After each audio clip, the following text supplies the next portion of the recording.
permettez, alors je passe la parole tout de suite à Madame l'ambassadeur du Burundi en France. Merci. Bonjour.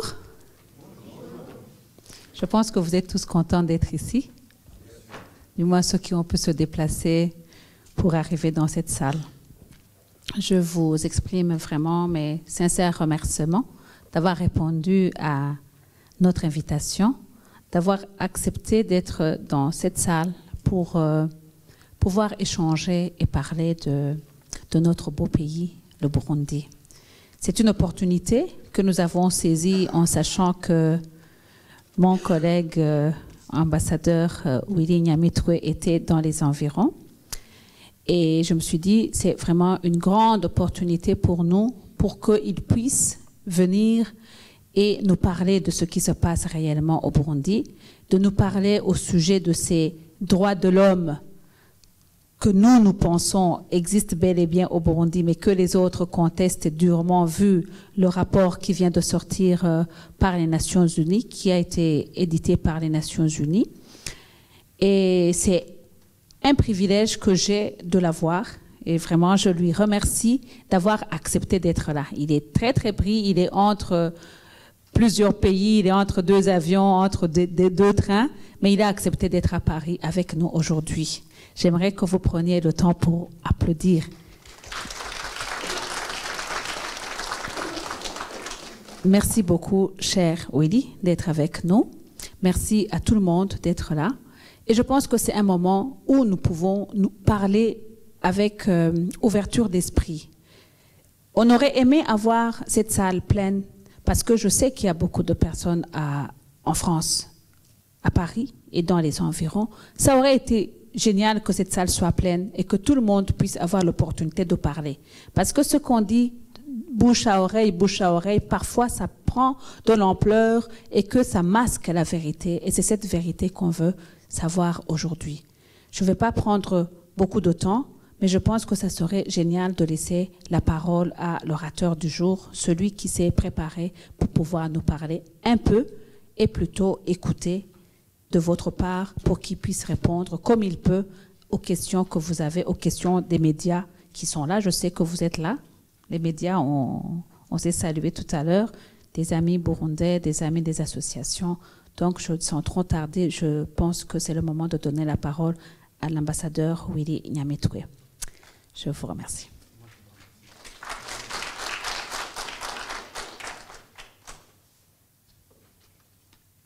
Merci.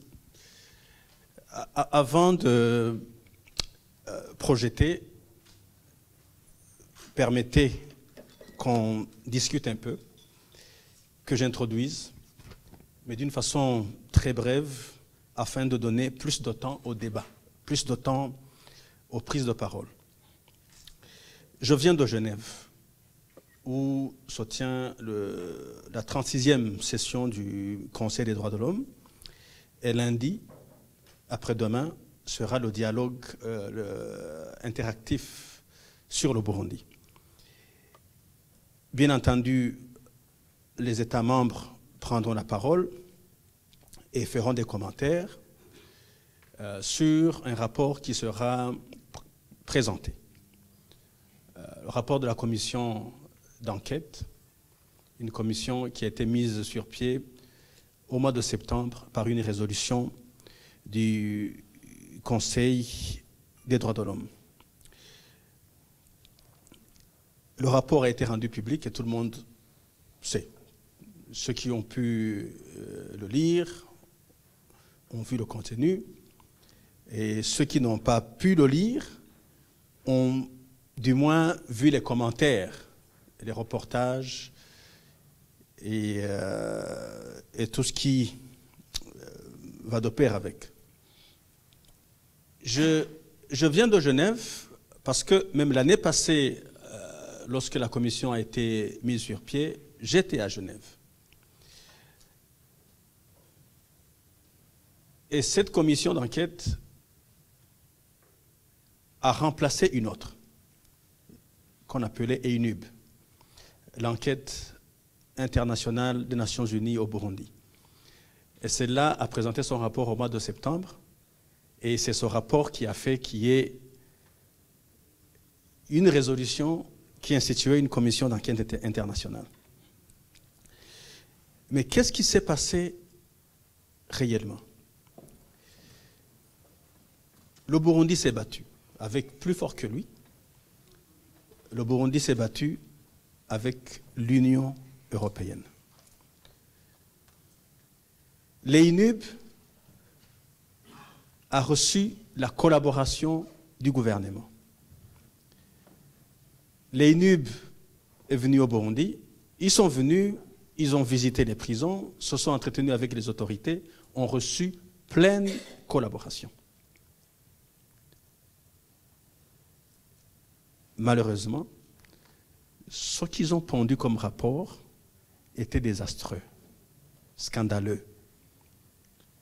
C'était même inacceptable. Quand le gouvernement a reçu ce projet de rapport de l'EINUB l'année passée, il lui a été donné 5 jours pour qu'il puisse répondre.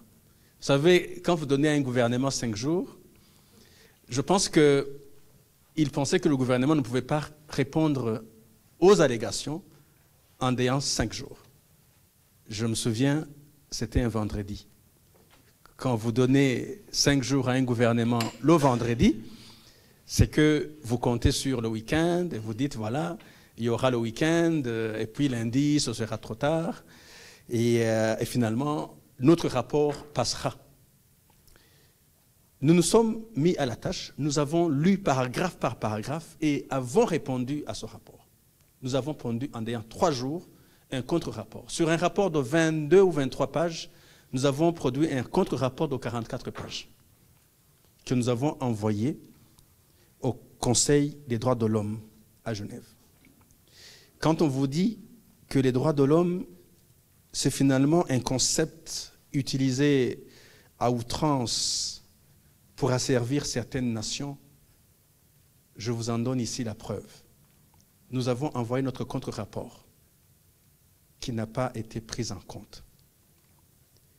Heureusement que j'ai fait le suivi. J'ai pris l'avion pour Genève et arrivé à Nairobi, lors de l'escale, j'ai appelé notre émission à Genève, j'ai dit, je ne vois pas sur le site notre contre-rapport, je n'y vois que le rapport. Ils m'ont dit, on vérifie, ils ont vérifié, ils ont appelé, et le retour était, non, le document que nous avons transmis était en PDF, ils ont besoin d'un document en Word.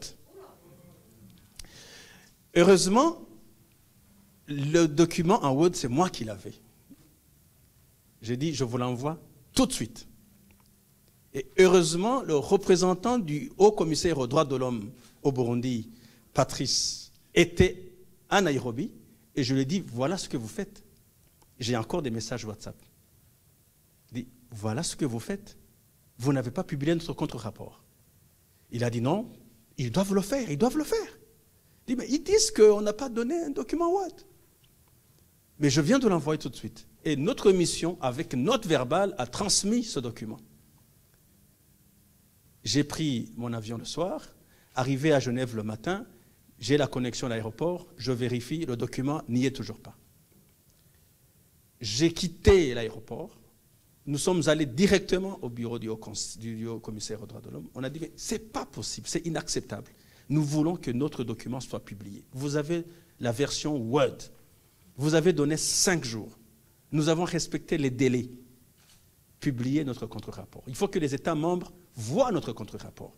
Quand vous dites que le président de la République a des prisons secrètes au palais, quand vous dites que le président de la République torture des gens lui-même au palais, un endroit que moi-même, je ne peux pas visiter comme je veux, je suis son conseiller, mais il faut des autorisations pour aller au palais. Mais quand vous dites qu'un président de la République torture lui-même des individus dans son palais, c'est que vous dépassez les limites. Quand même, c'est une injure. Ils n'ont pas publié le contre-rapport. J'ai passé 3 jours à Genève, le document n'était toujours pas publié. Et j'ai même fait des tweets sur ça. Nous sommes allés voir l'Union européenne qui préparait une résolution. Nous leur avons dit, mais ce n'est pas franc jeu. Vous voulez faire passer une résolution en tenant compte du rapport biaisé, mais en ne tenant pas compte du contre-rapport. Jouons franc jeu, mettez notre contre-rapport, afin que, lors du dialogue interactif, tous les États membres aient eu les deux documents, qu'ils puissent aussi faire la comparaison. L'Union européenne a insisté que la résolution devait passer. Et ce qui s'est passé, tout le monde connaît. L'Afrique a dit non à sa façon. Devant ce diktat de l'Union européenne, l'Afrique a voté abstention. Sur 47 membres du Conseil des droits de l'homme, je pense que la résolution a été votée par 19 États, je pense, 19 ou 18. Je peux me tromper. Mais au moins, la résolution, oui, elle est passée, mais par la petite porte, sans gloire. Le Burundi a dit non à cette commission d'enquête. On a dit, vous mettez par force une commission d'enquête, nous n'allons pas collaborer avec elle, parce qu'on sait qu'elle vient uniquement pour valider ce que la première commission a dit. Elle vient uniquement pour valider un narratif qui circule déjà à travers certaines ONG. Parce que quand on veut noyer son chien, on l'accuse de rage. Voilà ce qui se passe dans les sphères de ceux qui se disent être des défenseurs des droits de l'homme. C'est des gens qui violent les droits de certains peuples. Ça a été fait en Irak, ça a été fait en Syrie, c'est en train d'être fait en Syrie, ça a été fait en Libye, mais on ne verra jamais la CPI courir derrière ces gouvernements qui commettent des atrocités et qui déciment des millions de peuples et qui livrent à la pauvreté et au malheur certaines nations qui étaient déjà bien avancées. Le Burundi a résisté, quand même. Et le Burundi continuera à résister. Et le Burundi a démontré, je vous assure, qu'une nation peut résister, petite soit-elle, peut résister à ce diktat. Alors, que retenir avant le dialogue interactif de ce lundi? Ce qu'il faut retenir,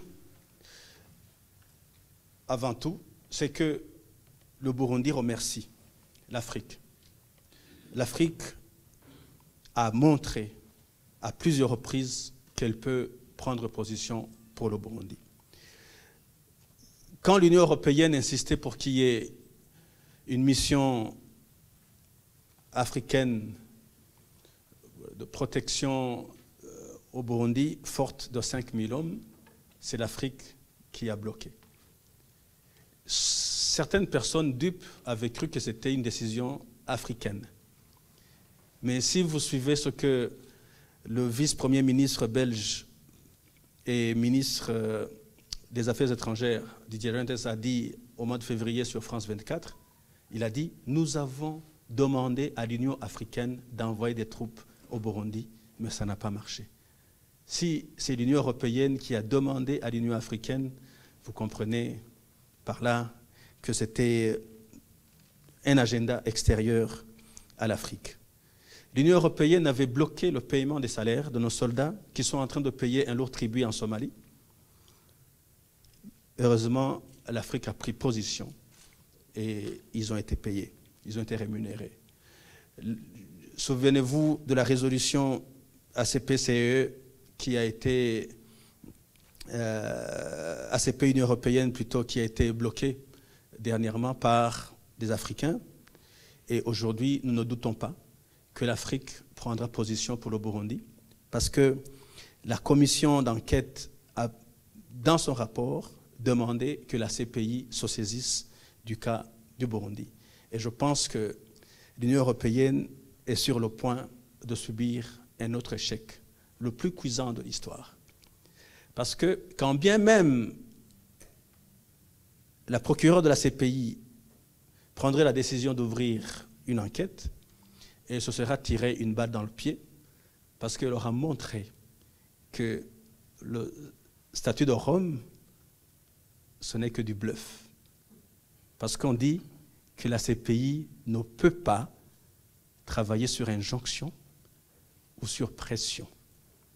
Maintenant, ce que nous voyons, c'est la pression de l'Union européenne et d'autres éléments pour que la CPI ouvre une enquête avant le 26 octobre, date butoir, parce que le Burundi a déjà dit qu'il sort. Mais l'Afrique est avec nous. Et ce qu'il faut retenir, c'est que l'Union européenne avait voulu qu'on n'ait pas d'élections en 2015. Les élections ont eu lieu, malgré la pression, malgré les échauffourées créées sciemment pour nous empêcher de tenir nos élections. Et toutes les institutions sont en place. Il faut retenir que, quel que soit le sabotage, tout est en marche. Qu'est-ce que nous retenons en plus? C'est qu'il y a eu une insurrection qui a été organisée en 2015. Les experts, entre guillemets, onusiens, et certains rapports continuent à dire que c'était des manifestations pacifiques. Mais quand vous brûlez des maisons, et quand vous brûlez des personnes, et quand vous violez des femmes, je ne sais pas si ça peut être appelé manifestation pacifique. Et des biens publics et privés étaient détruits. Plusieurs sociétés ont perdu. Quand on bloquait des routes, on empêchait la libre circulation des biens et des personnes. On empêchait les enfants d'aller à l'école. On ne voulait même pas que les enfants aillent passer leurs examens. Et certains transporteurs qui acceptaient d'amener des gens au travail ou des enfants à l'école, eh bien, ils voyaient leur bus brûler pour justement les empêcher. Je m'excuse, l'image choque, mais quand on dit manifestation pacifique et qu'on brûle des gens, qu'on tue des gens comme ça, c'est... Je m'excuse, comme il y a des enfants, il faut faire passer vite l'image, parce que certes, c'est une vérité qui blesse, mais nous nous efforçons à montrer ce qui s'est passé chez nous en 2015, pendant que tous les textes de l'Union européenne, tous les textes disent manifestation pacifique. Les manifestants pacifiques, les manifestants pacifiques. Ce sont des policiers qui transportent un autre policier parce que nous avons perdu 77 policiers lors de ce que les gens appellent manifestation pacifique. Si en France, 77 policiers étaient tués, je ne sais pas ce qui se passerait. Si à Londres ou aux États-Unis, on tuait 77 policiers, et ils étaient tués, celui-là était blessé à la grenade. Quand les manifestants ont des grenades, je ne sais pas si le qualificatif de manifestant tient toujours la route. La policière, l'image qui choque, c'est quand ses seins étaient à nu et par le sol et que ces gens étaient en train de tirer par les jambes. Mais j'ai mis cette photo parce que le monsieur en blanc a un couteau pour montrer que les manifestants, entre guillemets, avec des couteaux, que l'Union européenne qualifie de pacifique, ce n'est que du bluff. Et encore plus important, c'est ces gens-là, qu'on appelle manifestants, mais à la Kalachnikov, et la bouteille en verre, c'est un cocktail Molotov. Et quand vous tuez des gens et vous blessez des gens avec des armes AK-47, comprenez que quand les policiers sont aux prises avec des individus pareils et que l'Union européenne continue à crier à excès de force, je pense que le commun des mortels comprendrait le jeu des mots autour de ça. Donc c'était une insurrection. Et le 13 mai, c'était le coup d'État qui est le point culminant, l'apogée de tout ce qui s'était passé, que ce soit l'insurrection, que ce soit ces jeunes qui avaient des armes, tout nous menait vers une tentative de putsch. Et il y a eu une réunion le 11 mai 2015, 2 jours avant le putsch, il y avait eu une réunion entre le gouvernement du Burundi et l'Union européenne. Et ce qui s'est passé, les journalistes qui sont ici et d'autres qui s'intéressent à l'histoire, essayaient de lire les communiqués qui sont sortis le 11 mai 2015. Et quand l'Union européenne avait décidé unilatéralement que le Burundi quittait, qui n'allait plus être consulté sur base de l'article 8 de l'accord de Cotonou, et que maintenant nous passions à l'article 96 de l'accord de Cotonou, vous comprendrez le rôle qu'a joué l'Union européenne dans cette tentative de renversement d'institutions démocratiquement élues. Et quand vous ajoutez le fait que ces putschistes qui ont échoué ont été exfiltrés du Burundi par l'Union européenne et que certains se retrouvent sur le territoire de l'Union européenne.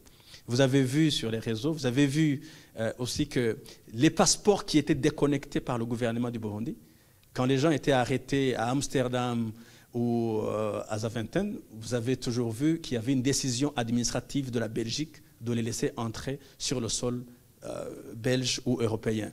Alors, on peut se demander si, sous d'autres cieux, un putschiste peut traverser facilement en Europe sans être inquiété, si il n'avait pas, ou il n'était pas sur mission, sur commande de la même Union européenne. Ces images que vous voyez ne viennent pas de la police burundaise, ne viennent pas du Burundi, c'est une image de Reuters. Seuls les enquêteurs, les experts, entre guillemets, des Nations Unies, n'ont pas vu ces images. Quand on a dit qu'il y avait des jeunes qu'on a appelés vigilantes, Reuters a dit, voilà, maintenant il y a une guérilla urbaine au Burundi, des jeunes qui sont en train de tirer. Chaque nuit, il y avait des crépitements d'armes. Mais maintenant, on continue à les appeler manifestants pacifiques et il fallait aller désarmer ces gens qui tuaient chaque nuit et qui jetaient les cadavres dans les rues.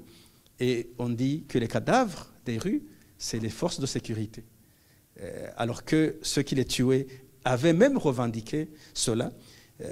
Et d'autres attaques armées, quand on a attaqué la province Cibitoke début 2015, et ceux qui ont été arrêtés ont bel et bien dit devant les médias que leur objectif était d'empêcher la tenue d'élections en 2015. Il y a eu l'attaque de 2015 au mois de juillet à partir du Rwanda quand la province Kayanza a été attaquée. Il y avait même des enfants soldats qui ont été remis à leur famille en présence des diplomates, mais cela ne ressort jamais d'aucun des rapports d'ONG ou autres. Et il y a eu l'attaque du mois de décembre contre les casernes militaires. Voilà la guéguerre dans laquelle nous nous trouvons quand nous essayons de nous battre avec ce narratif qui dit que les forces de sécurité violent les droits de l'homme et qu'on essaie de montrer que c'est plutôt des personnes qui travaillaient sur commande de l'Union européenne qui ont commis des atrocités dans notre pays. L'image a été choisie sciemment. C'est l'ambassadeur de France au Burundi qui participait au Peace Run et avec son épouse qui est derrière lui et à gauche, je suis là. On était ensemble, nous avons sillonné les rues de Bujumbura dans un marathon Peace Run, Bujumbura Peace Run, pour montrer qu'au Burundi, il y a la paix. Mais l'Union européenne continuera à dire qu'il n'y a pas la paix au Burundi, mais la preuve éloquente, elle est là, que la paix est une réalité dans notre pays. Et droits de l'homme cette fois-ci, est-ce que le Burundi, les droits de l'homme n'existaient pas? Si on essaie de voir ce que les gens tentent de faire passer comme message, c'est que le Burundi, ce n'est qu'une terre sur laquelle les droits de l'homme sont violés chaque jour. Mais plutôt, le Burundi est une nation respectueuse des droits de l'homme. Nous faisons tout ce qui est à notre pouvoir pour essayer de faire régner la dignité humaine sur tout le territoire national. Raison pour laquelle vous pouvez circuler au Burundi, vous ne trouverez jamais une seule école ou un seul commerce ou une seule église ou une seule portion du territoire qui ne soit pas en activité parce qu'il y a de l'insécurité partout sur le territoire burundais. Mais malheureusement, par la force des choses, on essaye de montrer, de dépeindre le Burundi sous un faux jour comme étant un pays qui viole les droits humains parce qu'on a désarmé ceux qui étaient en train de mettre en œuvre un agenda extérieur, parce qu'on a désarmé tout ce monde-là, parce que les autres sont en cavale et sont recherchés par la justice, eh bien, on essaye toujours de dire que le Burundi ne respecte pas les droits de l'homme. Raison pour laquelle nous ne voyons pas l'opportunité de saisir la CPI ou de renouveler le mandat de la commission d'enquête, parce que c'est faux et archi-faux ce qu'ils sont en train de dire, et ce rapport ne contient rien qui puisse contribuer au renforcement de la paix, que ce soit au Burundi ou dans la région. Tout simplement, l'Union européenne, autant que la CPI, sont en train de se tirer une balle dans le pied, comme je le dis toujours. Et voilà, donc ce n'est que ça pour ouvrir le débat. Ça, c'est mon point de vue. Mais vous avez le vôtre. Nous pouvons échanger. Mais j'y crois dur comme fer. Peut-être vous y croyez aussi dur comme fer. Mais du choc de nos idées pourra peut-être jaillir la lumière afin que nous puissions bâtir pas seulement un Burundi paisible, mais un monde paisible où tout le monde, Burundais et autres, peuvent jouir de leurs droits et de leur liberté et de leur dignité. Je vous remercie.